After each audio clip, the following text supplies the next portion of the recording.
like working with your brother as a co-founder? Well, I would say like the first, like also, my brother and I and my husband, he moved out when we had our first baby, but we had effectively been living together for like the last 12 years. Wow. Started the business. He was traveling on and off. So like we lived and worked together, particularly during COVID. So I would say like the first 5 years is pretty tough. I'm not gonna lie. Like we had a lot of fights. We were really in each other's pockets. And you know, when you're starting a business, like the Mm. early couple of years is very stressful, really high intensity. There's a lot on the line. But I think if anything, it's made our relationship much better overall, professionally and not, because we had to figure out a way to communicate that was more healthy and like more professional in front of other people. Um, and it meant that we then we have a much healthier cadence of listening to each other, taking on the feedback. Whereas in the past, I would be like defensive and be like, F you, no, you're my little brother or whatever. And like, I'm very grateful to be able to do something for my brother every day. It keeps us connected. I wouldn't want to be, generating income and being successful if he wasn't, and he feels the same way. So the fact that we can do that together is very special for me. That's so cool. And it's like such a nice mission to be a part of each other's success. Totally. What's like success if you can't share? Like we honestly, in the Mm. early days, I know it's probably nepotism, but we hired a lot of our friends, and many of our friends still work in the business or have equity. Um, because it's like more fun if you get to share it with people you love, right? That's so cool. So what does your team look like now? So on the dev side, there's around 20 PMs, devs, QC, traffic managers, and on the marketing side, about the same. We recently hired Natalie, who is effectively sort of like she's our business mum, we call her, but effectively like commercial director, CEO. We've got a head of digital. Most of our team, or in fact, all of our team works remotely. We let go of our office during COVID for obvious reasons. And the team kind of works between Sydney, Melbourne, got two people up in Queensland, and then we have at any one time probably 4 or 5 people in Bali. So my brother, his two sort of like right hand woman and man travel in and out of Bali pretty regularly, and we're building an office there. So at any one time, I would say there's at least 5 of them in Bali surfing Wow. and working. So it's a pretty varied, like we're sprawled out. And part of that is honestly, I'm a mum now. So on the marketing side of things, there's 8 mums in the team.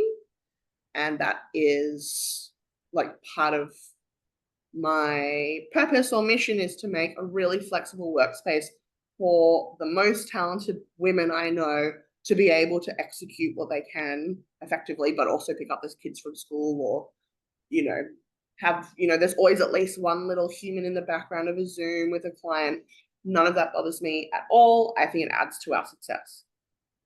That's so awesome. And it's really interesting because never have we lived in a time where it's so easy to do that.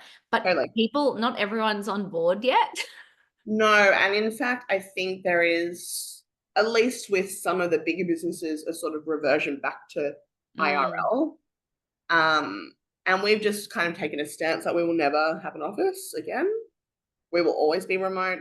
Recruiters often find it's easy to recruit talent for us because we're very flexible. Mm. And COVID proved that it's possible. Like I'm not our team's mum. I'm their employer, and I trust them to get the work done. I don't care if you get it done at 1 a.m. or 10 a.m. If it gets done, it gets done.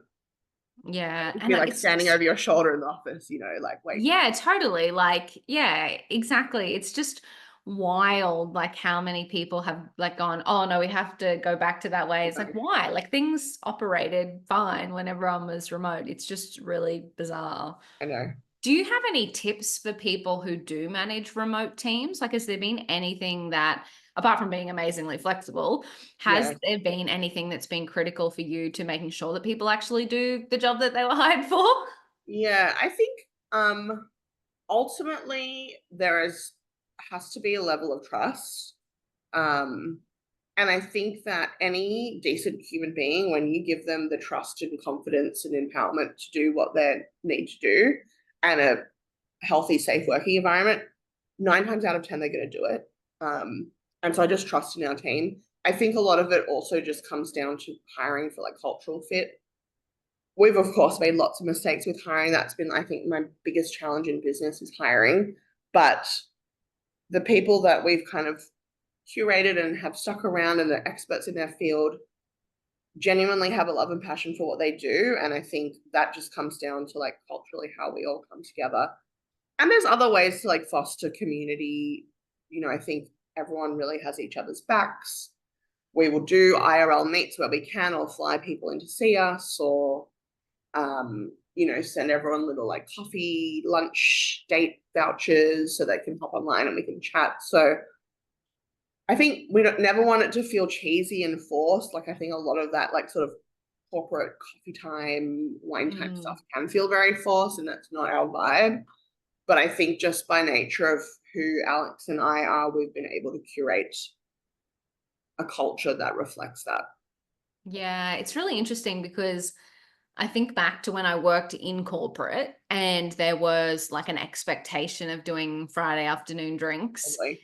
And then it's like, so that was forced. And then we moved to COVID, remote, virtual. And there was this like expectation that you would go to these virtual Yes, drinks. which is And like it so was cringe. totally. And it's like you've just taken basically an in real life thing that people hated anyway and then Exactly. put it on Zoom.